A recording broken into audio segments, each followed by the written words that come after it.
Welcome to Coffee and Gumbo, where we talk about all things hot, spicy, and flavorful.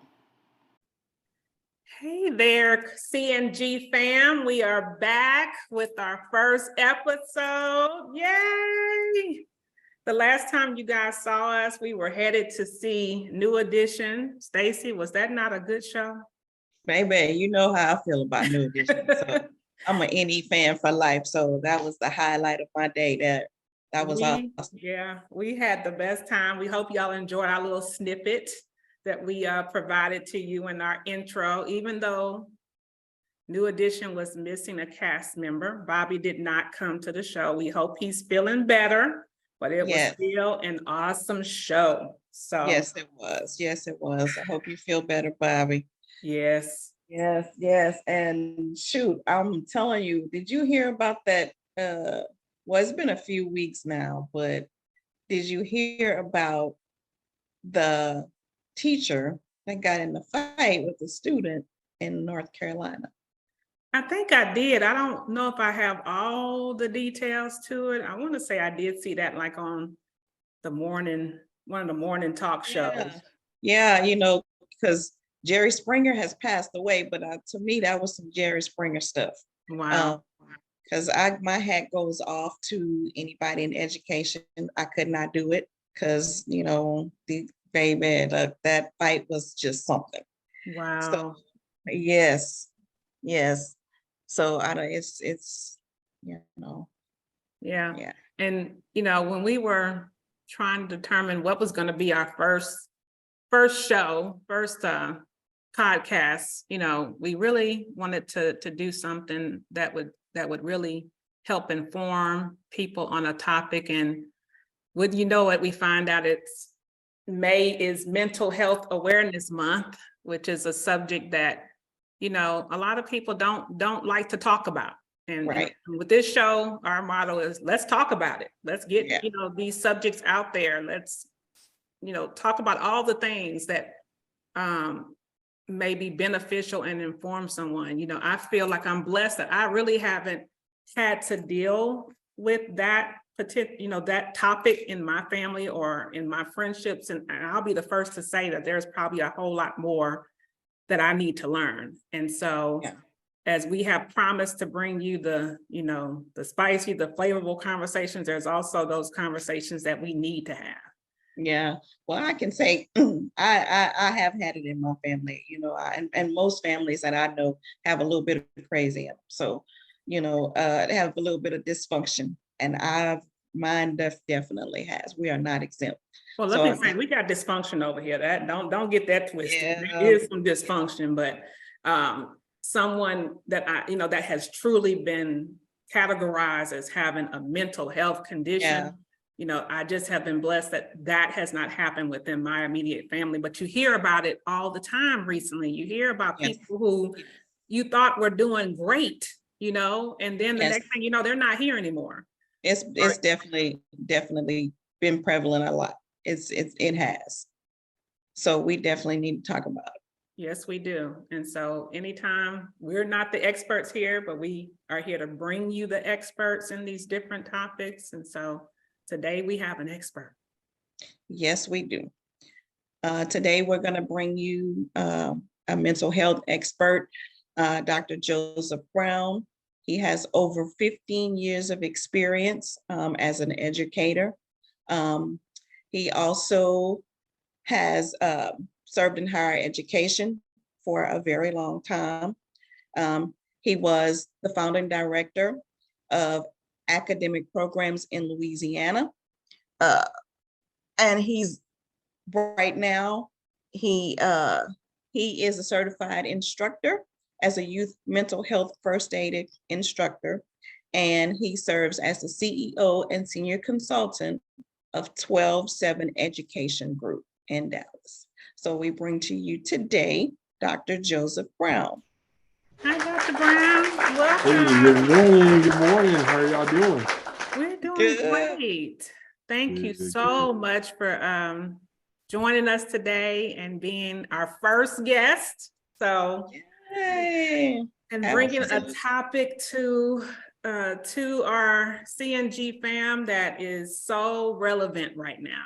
You know, we were just saying that, you know, May is going to be mental health awareness, and, you know, we have this motto. We want to say, let's talk about it. You know, let's talk about those things of importance that, you know, a lot of times people don't want to talk about. And so we wanted to bring you here to give us some guidance, some information, educate us, inform us, and, you know, help us to understand, you know, some of the areas where you work, which is in the education and youth areas, which is very important. So I think we would love for you to start off and just tell us a little bit about yourself, what you do. We, you know, Stacy gave you a great intro, but let's hear some things from you.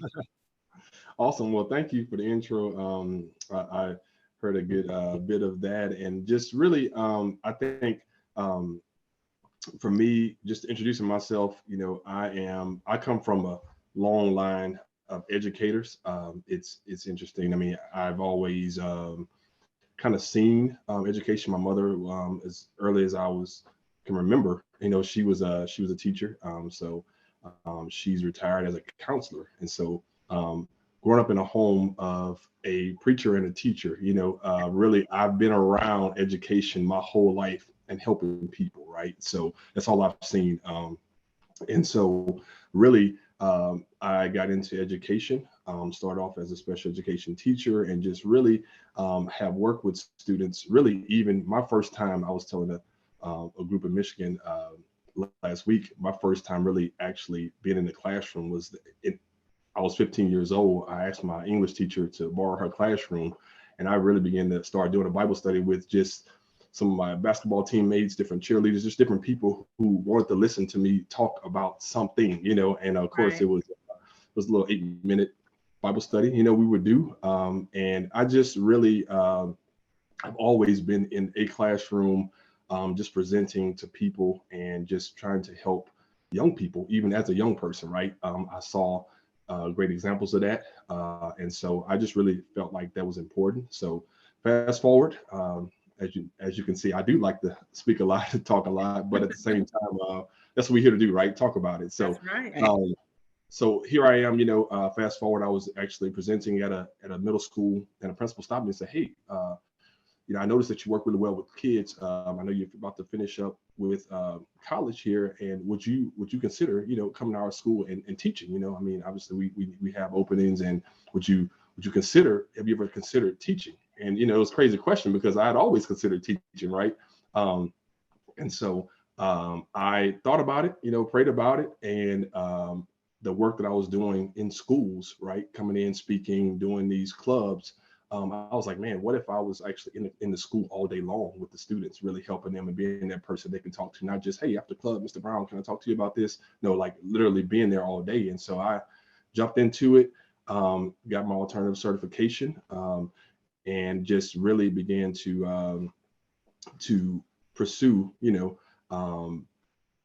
obviously certifications, but also to just really begin to start helping students and being exposed to a number of issues that you don't even see many times as an outsider coming into the school system. I got a chance to see the needs and see some of those challenges that students came to school with, and so from there, and also teachers too, because I will say that too, teachers have challenges as well. Yes. And some of those, it translates to the students. And so with all of that being said, fast forward, you know, married a teacher, and so all we would talk about once again was education, and got into administration. And as an administrator, once again, I saw, you know, dealing with behavior challenges and those, and supporting teachers. And finally, you know, my wife and I really felt like, hey, look, we feel like God's leading us to step out and do something, start an organization that can actually support educators as they help students. And so Youth Mental Health First Aid was one of those programs that we were exposed to. And we said, hey, look, we have to offer this as a service to schools, and among many other services I could share about. But this is one of the areas, and it's so appropriate now. So yeah, this is what we do. We work with schools and support schools and train leaders and administrators, teachers, even now, youth staff workers for nonprofits. We just anyone who has a who reaches youth, really, we train them. So in mental health is one of those areas. So yeah. Awesome, Awesome. awesome. So my first question to you would be, I know we all saw the incident in North Carolina where the student and the teacher got into a fight. Yeah. And they both were arrested. And like I said, my hat goes off to any educators, because it's not something that I can do. I don't know what I would have done in that situation. But Yeah. Yeah. can you share maybe some thoughts on, like, what could that have stemmed from, a mental health issue or what do you think should have been done in that situation? Do you think the teacher acted appropriately, or what are your thoughts on what happened with that situation? Man, actually, I have chills just thinking about that, because you know I have a lot of thoughts. I'll be honest with you about that Yeah, situation. because I think the student actually confronted the teacher first. Yeah, based on what I saw, and we only saw that 1 minute and 12-second Mm-hmm. clip. Right. And obviously, you hear the news story, and of course, everybody weighs in, and that's normal Right. how with a situation like that. Um, there are a lot of uh, layers to it. I can tell you what my thoughts on it. I can tell you Mm-hmm. my experience with that. I've worked in environments. I've worked in basically almost every school setting that you can think of. And so let's just start off with this. Number one, literally my first year teaching, first full year teaching, I came in as a long-term sub. Actually, got the great opportunity to take over a classroom. But then my first full year teaching, um, somewhere along, I can't remember, someone asked me, "Hey, Mr. Brown, what would you do if a student punched you?" Mm-hmm. Like, period. Like, and Mm-hmm. I never really thought about that. Mm-hmm. And once again, different people knew me in the community as, I'm the son of a pastor and brothers in ministry and things like that. So different ones in that area, they knew who I was, right? But I was like, you know what? I don't know what I would do, to be honest. But I got the opportunity to find out that year. And Wow. so yeah, I actually was in my effort just to stop a fight. I was fresh. Once again, I was brand new. My first full year teaching, I was just young, guy. I wanted to help people, and Mm-hmm. that didn't get much training, to be honest, and that's why I'm really passionate about teachers being trained. I was once again in a certification program, wasn't fully certified, but once again, I was there helping and trying to help, and I saw this situation go down in the cafeteria, and I found myself randomly defending the student with a weapon, which is kind of random. But once again, he was being attacked and jumped by a group of boys. So I was like, I didn't even know he had a weapon until afterwards. I'm like, oh man, I should have been like, calling the cops. Anyway, um, yeah. So I got Mm-hmm. punched in the head, and I didn't retaliate. I didn't, all I could think about at the moment was keeping students safe and trying to hold off the situation until the police officers on campus actually got a chance to, help keep students even more safe in that way. And I can just remember, thinking like, wow, like this is crazy. Mhm. And I figured out what I would do in that situation, because my going into the situation, my concern was for the students and their safety, right? And so I would say this, and fast forward, just as a testimony with that, the young man, of course, in that type of school system, I mean, he came right back to school. There was no real like consequences. That's another issue. But he came back to school and we got to talking, and we really got a chance. I really got a chance to figure out what was going on with the young man who actually hit Mm-hmm. me, and Yeah. I actually became kind of like, for the brief moment, like a mentor to him. And he was like, "Hey, you're the Good. guy who used to be on stage speaking," and this the one of my group home leaders would bring me to come hear you speak.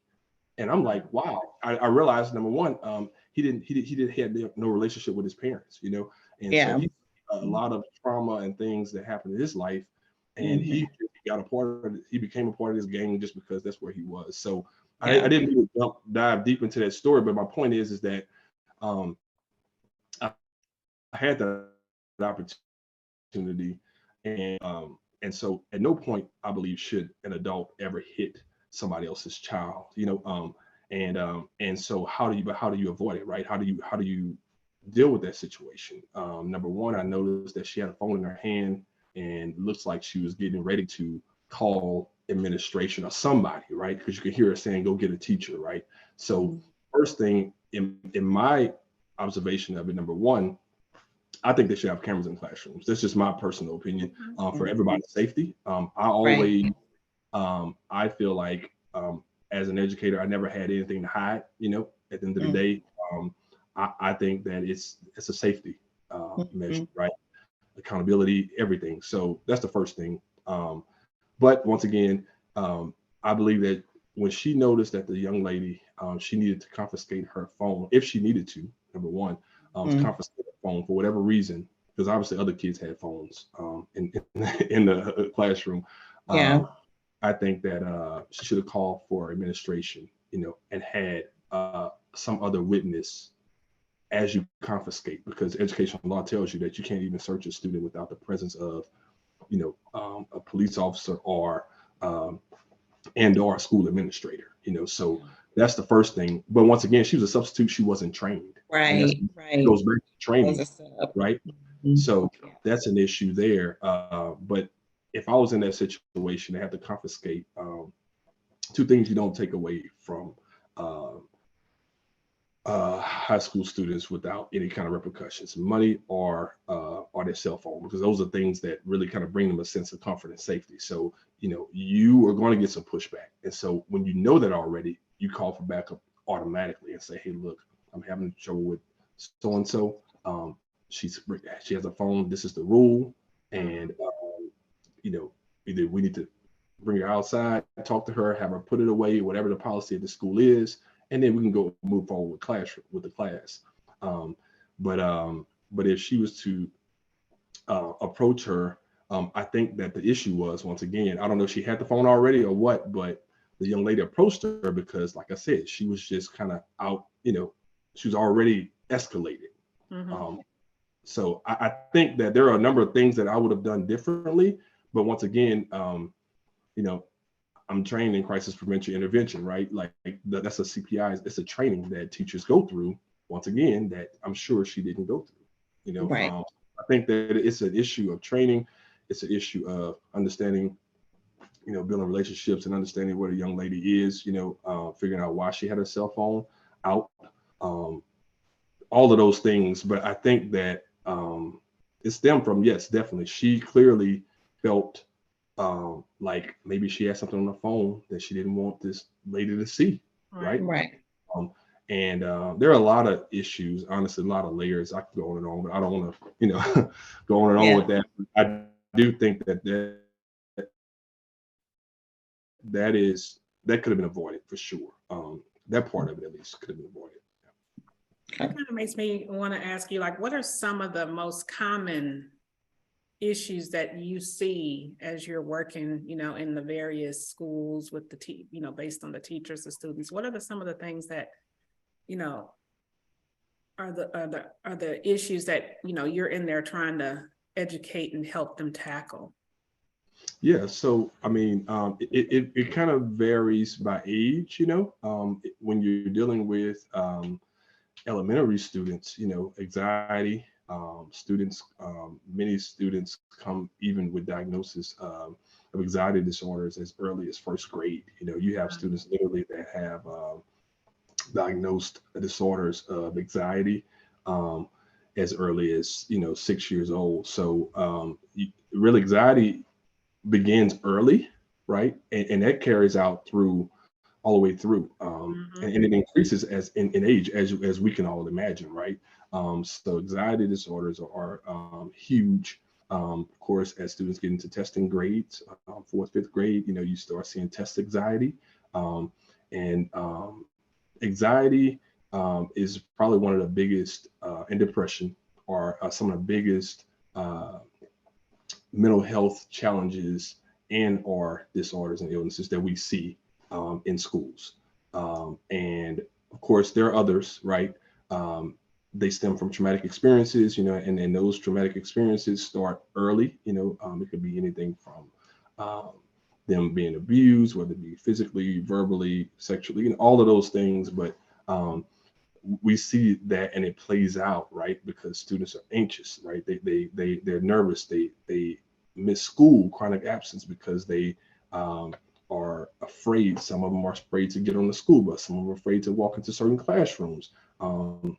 And so we see early students, even young students, right? We've had to help get students into the school building because they have separation anxiety, right? Younger students.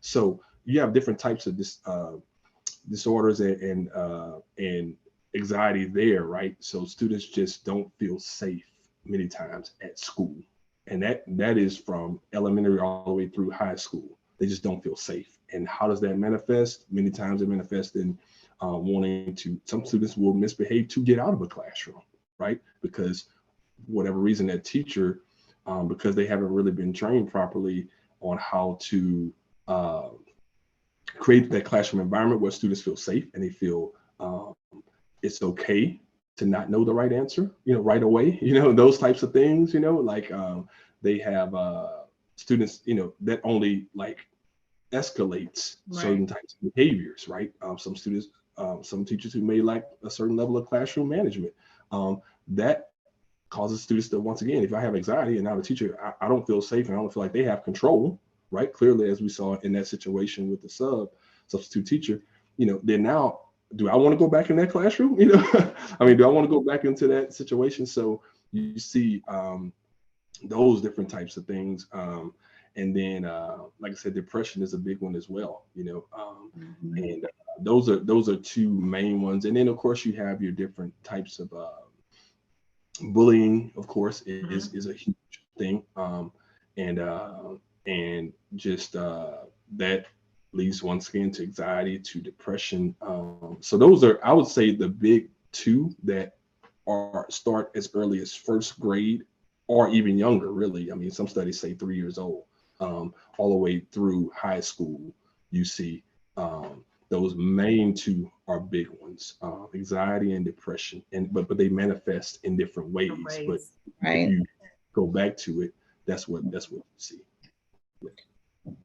So what do you think is most needed by the students from the teachers so that they can overcome these anxiety or whatever separation issues or things that they need to be able to go into the classroom and get the what they need from the teacher? So what do you think that the students need to get from the teachers to be able to get from that? I think that the environment, having a supportive, first of all, having that supportive adult, an adult that they can go to if they are experiencing some type of mental health challenge. They need to have a trusted adult on campus that they can go to and that they feel safe with, that that understands how to interact and relate to them. That is what they need. Now, there are certain ways in which you can set up your classroom when they walk into your classroom. Number one, greeting them when they come into the classroom, not just kind of being over here, y'all come on in, sit down, let's call roll, no, being there, being present at the door. Something I said at the training last week, I said, everyone needs two things, and I heard it actually in a staff training that I attended. They say everyone needs to feel needed and feel noticed. Really feel noticed and feel needed. That's right? good. I like that. You and I want you in my classroom because you have something to contribute, right, to this classroom. Whether you know all the answers, whether the students need to feel needed and noticed, right? Yes. And when they feel that, number one, I mean, you can see how it all plays out, right? I mean, if I feel noticed, then number one, I I'll be more, if I see the teacher notices me, but doesn't judge me, right? Mm-hmm. They don't just notice that my shirt is untucked, but they notice me, right? So, and rather than saying, hey, look, you know how sometimes, teachers, and I'm just throwing this out there because I actually sat in a professional development that was very powerful. And a lady shared this. She said, I don't have time to go into her whole story, but she was there presenting to us because she had lived experiences, and you wouldn't even believe some of the things that if I was to tell you what she told us that happened to her during her school experience. But she said, one of the worst things that you can ask a child is, hey, what's wrong with you? Right? Because what does that say to the child? What are you teaching the child? Hey, I'm broken, That something is wrong with them. Exactly. Like something's wrong with you, but what is it? I just need you to tell me. Right. Right?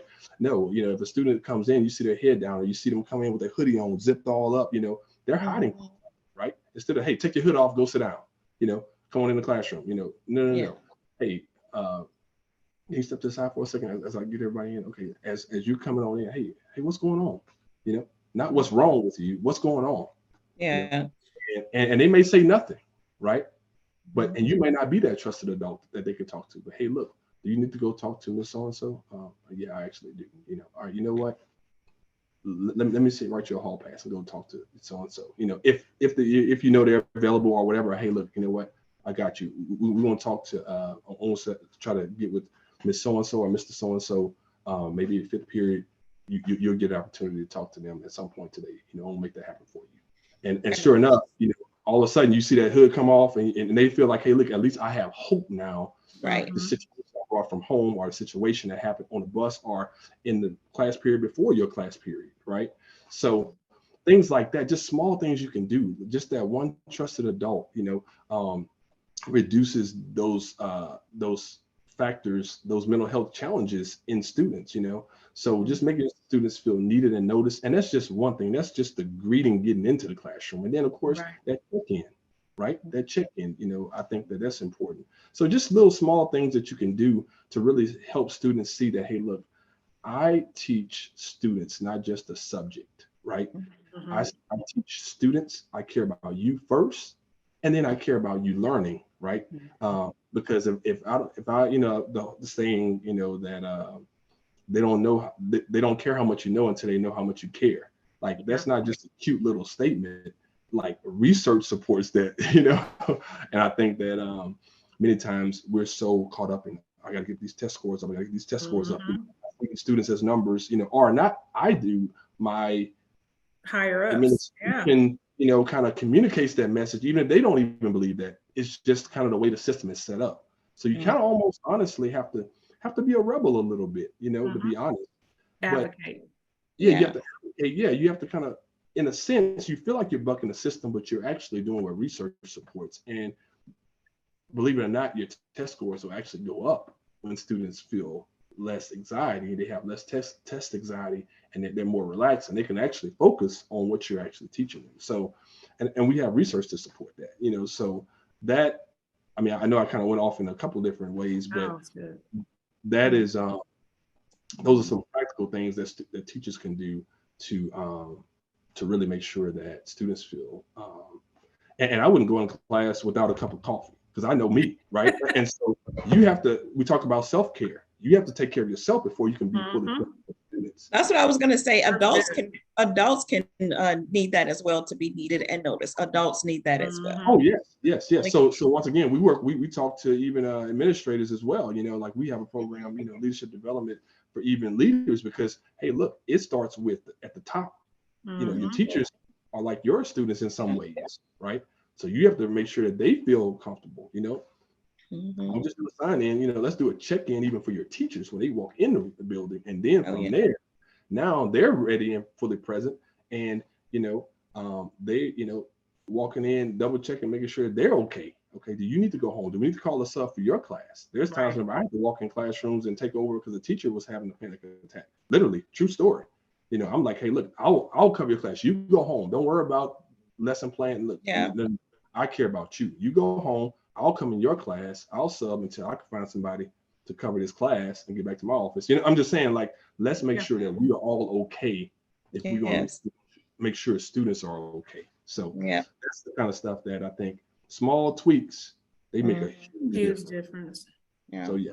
Yeah, you kind of touched on a question that I had of like, when do you intervene? You know, how do you know it's the child or the teacher or whoever is maybe just having a bad day? Or, you know, what are those signs, you know, what are those triggers that you should be watching to say, okay, it's time to step in here, or to look deeper? You know, what are those things that, you know, you teach organizations, you know, that you work with to say, this is when you need to really intervene?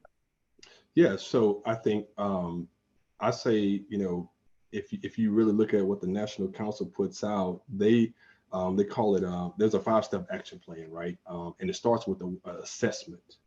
You're assessing. You're always assessing. It doesn't go in any particular order, but assessing is something that you do all the time. So you're constantly assessing whenever you. And that's why I say that check-in is so important, because if I'm not paying attention to students when they come in, if I notice that um, Joe Brown, for example, never wears a hoodie, you know, never wears his hood, you know, on his head, zipped up, you know, kind of like, and all of a sudden one day I see him coming in like that, and you know, I'm like, hey, you know, come see you, Joe, you know, like come see you, you know, and just kind of like just kind of making sure that like, hey, are you good, you know, and if they for example, depending upon the culture, because not every culture looks adults in the eyes. We have to make sure that we're culturally aware, because that's another thing Right.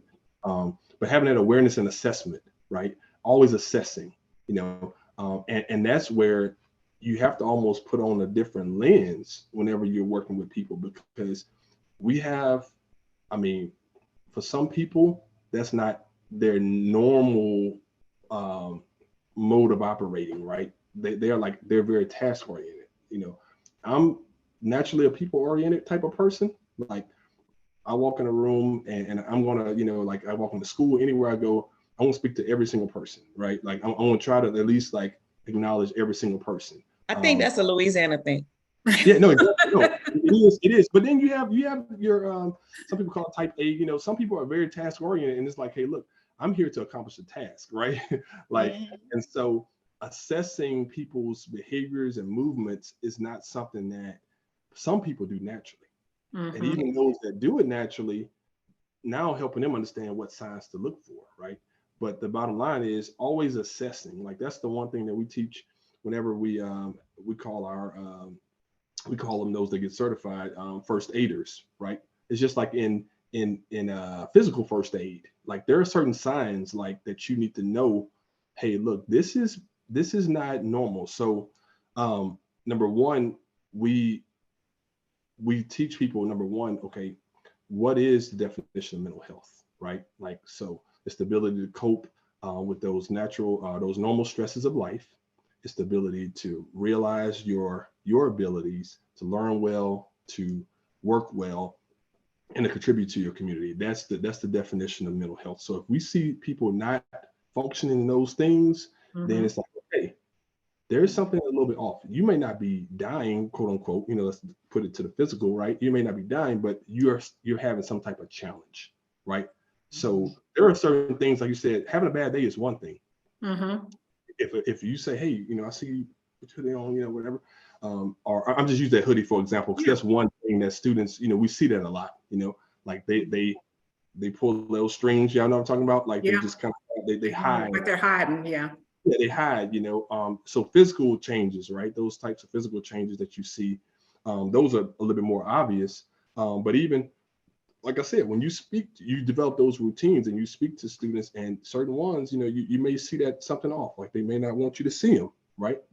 You're noticing, but they don't want you to notice them today. Well, why? Because they're hiding. They're ashamed maybe of something that either happened to them or something that they did that's causing them to experience guilt and anxiety because they're concerned about, am I going to get in trouble, or all of these things, right? So that's one thing, is recognizing those signs. We teach them to recognize those signs and symptoms.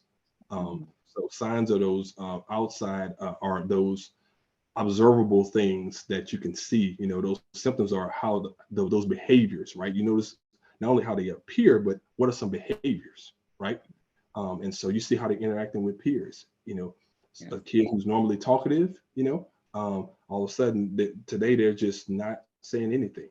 And then all of a sudden, you ask them, okay, oh yeah, I'm good. And then tomorrow they're still not talking. It's like, hold on for a second. Now, it's one thing, Right. you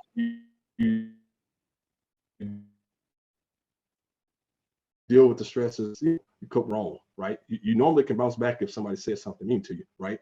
But if you experience trauma and verbal abuse somewhere, now it's a lot harder to bounce back from that. And so something traumatic may have happened recently and you're not saying anything in class. You're normally very talkative. You normally participate. You normally engage at lunch, now you're kind of sitting by yourself. It's like, wait, I need to at least inquire about what's going on. See if they'll open up to me or see who they can open up to, that trusted adult. So that's kind of like some of the things that we do just to kind of start.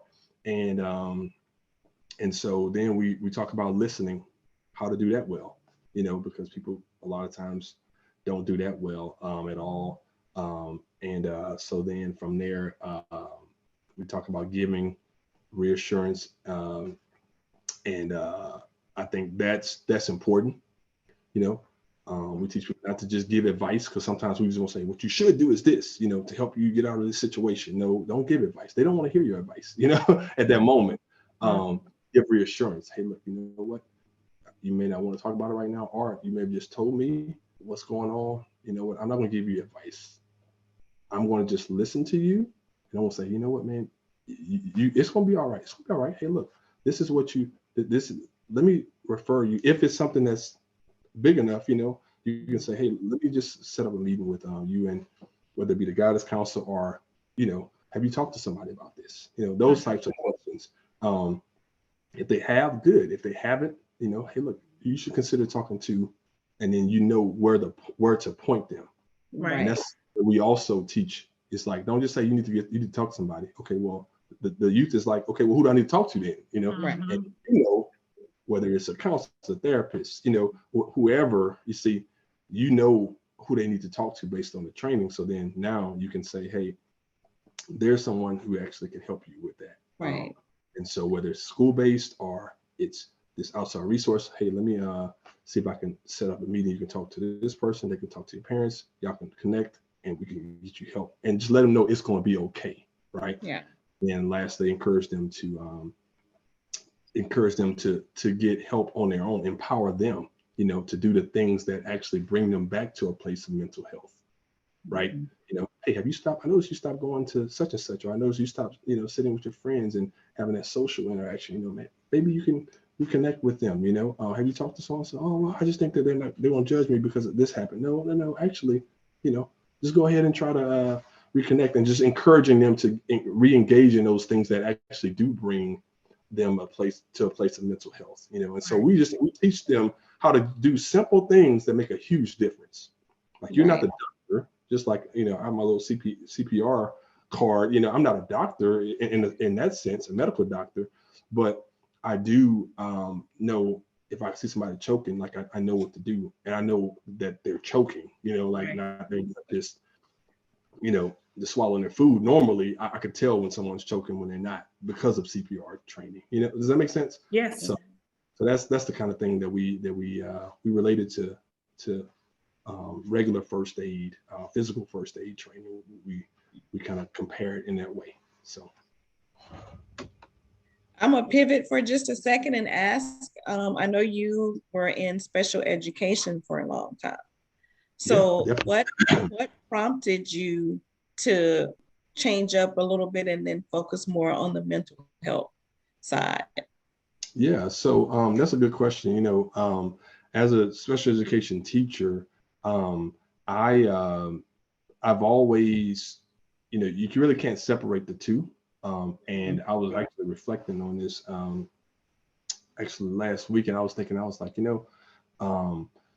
really and truly, I can remember as a teacher, there was an incident that happened back in 2012.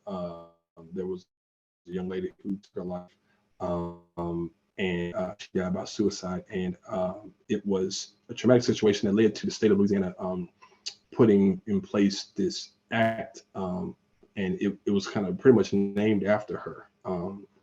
So it's Act 861, but it's the Anti-Bullying Act. She basically had been bullied, right? And it was reported several times to the school. The school didn't really have necessarily a process in place to investigate that and to bring any type of solution, right? And so she ended up hanging herself from the bleachers at school. And so that was a very traumatic situation. One of the gentlemen actually that I know him personally, he actually was the one that signed the bill into law to say that, hey, look, every school in the state of Louisiana has to now immediately within 24 hours investigate cases, reports of bullying, right? And so fast forward, and also schools are mandated now to select, either the principal has to do it or they have to select a designee to now head up this whole anti-bullying initiative, and to prevent students who are having these mental health challenges as a result of bullying, to prevent, obviously further what's called bullycide, or suicides as a result. So my principal approached me. Was like, hey, look, I want you to be the bully prevention coordinator. This is back in 2012, over 10 years ago. Well, really, it was 13 at the time. It was 2013. And so I found myself now kind of pivoting from, okay, my role as a teacher to now kind of like going to these trainings and learning more about, like, okay, these are effects of bullying. These are, this is how it impacts students and mental health. I have to now require 4 hours of training, per year to the staff, whether it's myself or bringing somebody in. One of the young ladies who she works for the local mental health authority. I went through my phone. I was like, oh man, here's her right here in my classroom. We started a club at the school, and it's just kind of been a journey, right? And so I've been partnering with outside consultants, if you will, bringing people in and just trying to do that for the last 10 years in some way. It's looked different as my role changed. Right. But really now being exposed to this particular training, Youth Mental Health First Aid, through one of our mentors, this now is, I'm like, man, I wish we would have had, this program, known about this program, right? Even years ago. So I've always kind of had the idea in my mind and heart, that, hey, look, the need is the call. I've always want to raise my hand and say, hey, look, if there's a need, then I feel like if God allowed me to see it, then God is probably calling me to be the difference here, and so I think that's kind of how this evolved, right, into kind of where I am in this role now. I'm trying to connect and help people get trained and get more teachers trained and assistant principals and counselors even trained in how to do this at a lower scale. Okay. Dr. Brown, we could talk to you all day. All day. But I definitely want to make sure that, you can kind of give some information on what does your organization, what kind of services do you provide, and how, if there's someone out there, a church, a school that sees they need these types of services, how do you typically get engaged, or how can they engage you? Yeah, so actually, so we do have a website, 127educationgroup.com is our website. I believe, you'll be able to put up our yes, definitely, and they can email jbrown@127educationgroup.com. And on our website, there is the contact page, so they can actually set up a 30-minute or longer, meeting with me. It prompts them to, it also displays the 9 different services that we offer to schools and organizations. And so that's how they can reach out. Like I said, typically through our website, and of course through interactions, obviously referrals. but they can definitely reach out in that way. But yeah, those are those are ways that they can reach out, and they'll see the different services that we offer. Youth mental health first aid is one of many services that we offer, Okay. because really increasing educator and student and parent efficacy is really our big overarching goal, right? And if you remember, when we talk about mental health, realizing one's abilities is actually a part that's within the definition of mental health. And so that self-efficacy is it's the overarching thing in what we do. And so we want to be able to, that's why we help teachers with training, planning, right? If they're prepared, then they're less likely to see these types of situations play out, right? We help with a number of things, classroom management, just all of these things, because like I said, they all help to provide that environment so that students can thrive. And organizations, those working with youth, they can also look and see what types of services that that they need, right? So yeah, they can connect in that way. Yeah, we're always open to connect with people and organizations, and just to serve. Yeah. So much of what you have said really can be used in any arena, which is wonderful. My final question, and Stacey, I'm sure you probably have one as well, is, for those of us, like I'm not a mom, but I'm a godmother. I love kids. I love people. And it seems to me like a lot of what you're seeing in the schools is translating to what we're seeing in adulthood. So for just the regular everyday individual that wants to help or wants to do their part, what would you suggest, we can do to help, whether it be a young person, a parent who's dealing with a child that has issues, a teacher, what if anything would you suggest that, just regular everyday people, if this is something that they want to have an effect on, what can we do? Yeah, so there are a couple different ways. I would say it starts with just awareness, just being aware of people, assessing, constantly thinking about assessing, just situations, right? I know, so like I said, that assessment piece is super huge. Just noticing people, noticing changes in their behaviors, noticing changes in just their, even appearance, a lot of times, like so just noticing things. And then also being aware of, I did a kind of like a training talking about what I call the big three. The big three, those are the three stigmas, and there are about like 7 to 9 different ones. I mean, you can kind of go down the line with different types of stigmas and how it's nuanced and what you want to call it. But the bottom line is there are public stigmas that are just paying attention to what society says and how it impacts how people with mental health challenges perceive how they would be perceived by society, right? So just being aware, and so watching even the language that we use, right, as it relates to people who struggle, right, with different challenges, and so watching how we talk about things, because somebody in that circle might be dealing with something that we're talking about, but we could, so in other words, it's not so much about just helping, but it's about not being a part of the problem,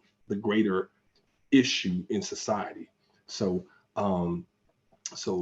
being very inclusive in the way that we speak, right? And so I think that's the first thing that you can do, help and provide an environment so that somebody can feel comfortable opening up to you, right? So being aware of the public stigmas, the self stigmas, right? And that's where people, they feel like, hey, look, because I deal with this, I am this, and I'm worthy of judgment from other people. I know people judge people because of this, but I deserve judgment. That's the self stigma. And so being aware of that, even searching our own lives and our own hearts and saying, hey, look, you know what, am I, dealing with this? Because once again, you can only help people, where you've been, right? And then lastly, that label of avoidance, because thinking about, okay, is someone not opening up because they fear that they will be labeled, right? Mhm. Consequences that result from that label. And Mhm. so just kind of paying attention to what I would consider the big three.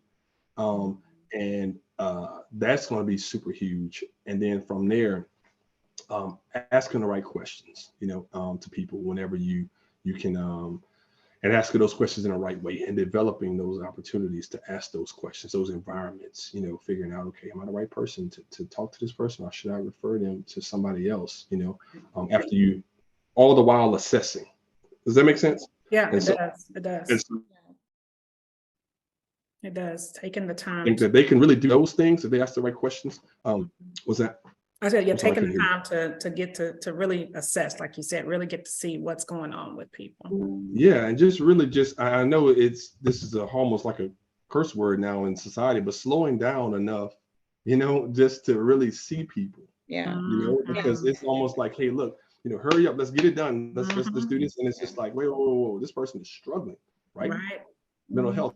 They can't learn and work well because they are hurt. They're right. limping, trying to accomplish life. And it's like, Yeah. okay, well, maybe if we deal with that first, then they can hurry up, and do things efficiently because they're healthy now. Yeah. And Right. so really just I would encourage people, just if they can just start there Yeah. and provide space and grace for people to say, Mhm. hey, I am hurting. You're Mhm. not weak, you're human, Mhm. Right. and if we can at least do that, then and think through, okay, what type of help do they need, and if what's been working works, well, they will be okay by now. Does that make sense? Yeah. So Yeah. Yeah. Yeah. and so the same cliches and advice that we give people, Mhm. that clearly doesn't work. Maybe we need to look at some other ways, Mhm. and encourage people, and so, and being honest and open in ourselves, I think when they see our example, then um, they can also feel confident and comfortable opening up and getting the help, so I think that all of those things will really help, just practical Mhm. things that Yeah. we sometimes just don't think about. Yeah. Like I said, I like that, show people that they're needed and noticed, you know? Yes. Yeah. Yeah. And that's I think is a big thing, Yeah. because We're everybody, quick yeah. to see a physical injury and want to help if somebody's broke their leg or failed. Mhm. Those unseen hurts is what I think we have to really start paying attention to. The hurts that Right. they're carrying on the inside, what's coming out in how they're expressing themselves daily. So yeah, this is great. This is And don't feel like you have to be an expert. That's the one thing too that Mhm. I think is so important. Like, my doctor's in education. I'm not a psychologist. I'm not a psychologist, psychiatrist. You know what I'm saying? Like, I'm not any of those things. It's not like, I feel like to be confident to help somebody, you don't have to be an expert. I think that's another thing too. Sometimes we feel like, okay, well, I don't have what it takes to help somebody, so I don't even want to deal with it. Mhm. But it's like, hey, look, you can do at least the first step to getting there the help they need. And I Right. think that's important as well. I just want to throw that in there because I think that That's sometimes, great. like Yeah. we fear what we don't know, or we fear what we don't see. But it's like, Right. you don't Yeah. have to see it. Just listen, hear it, and refer them, and Mhm. encourage them to get the help they need. And that's the one thing, you could save a life that way. Yeah. Yes. Yeah. Absolutely. Yeah. Absolutely. Well, this was all so very awesome. Yes. I Yes. appreciate you, Joe, coming on and giving us these nuggets and dropping this knowledge. I'm very sure somebody can definitely benefit from it. Awesome. Thank And I y'all. have Thank to y'all. say, I'm going to give an analogy about how important you are today to us because, you go into a new business that starts on the first day and the first dollar they make, they frame it and put it on the wall. Well, Yeah. you are our first dollar and we will keep you framed with us forever.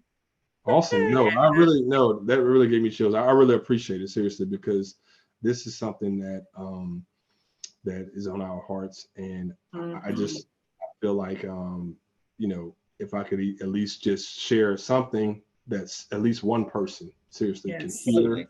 and that can impact somebody, Yeah. I feel like at least I've done that part. And so I really thank y'all for having me. This is helpful for me, honestly, because Yes. I think that just being able to share and speak and and even just hear y'all's concerns, I think it's adding value. So thank y'all so much as well. Thank you. That's why we Thank started you. this channel, to help and inform, and we can reach one person. We're good. We're good. Yes, absolutely. Yeah, Absolutely.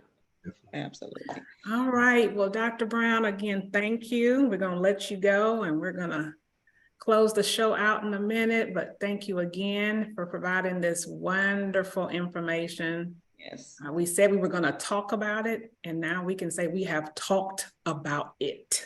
So Yes. Absolutely. Awesome. we Yes. thank you. Thank you so much. Thank you. Have a wonderful day. You too. All right. All right. Thank you. Okay.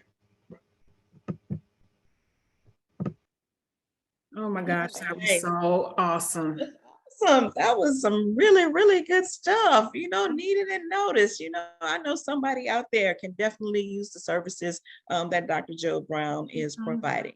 So please reach out to him if you need his services, or if you know somebody that's going through something and need the services of Dr. Brown. If you can, just like he said, take that first step and lead them in the right day. If you can't, be the help that they need, point them in the direction and show them where they can go to get the help that they need, because y'all, mental health is real. And it is definitely here. And, it's stuff people are going through that we have no idea about. So if we can try to help somebody, please, let's do what we can. Yes. All right. Well, our first show is in the books. Yeah. It was a heavy topic, but it was a necessary topic. So yes, it is. So yeah, I'm ready for the next one. Ready for the next one. Yes. So we have more content coming your way. Stay tuned. Don't miss it. All I can say is, if you need some inspiration, you might want to tune in to the next episode of Coffee and Gumbo, because it is going to be inspiration filled. Absolutely. Absolutely. So, and with that, we are going to close out today's episode. Stacy, you're my girl. Yes, I am. But so thank you guys for joining. We love you. We can't wait to continue to grow this channel with you. So I hope you guys are ready to come along for the ride. Absolutely. Let's roll. All right. All righty. All righty. And as we always say, take the time to love on somebody today. And make sure you love on yourself as well. So take care, everybody. And we will see you soon. Take us out, Donnell. All right.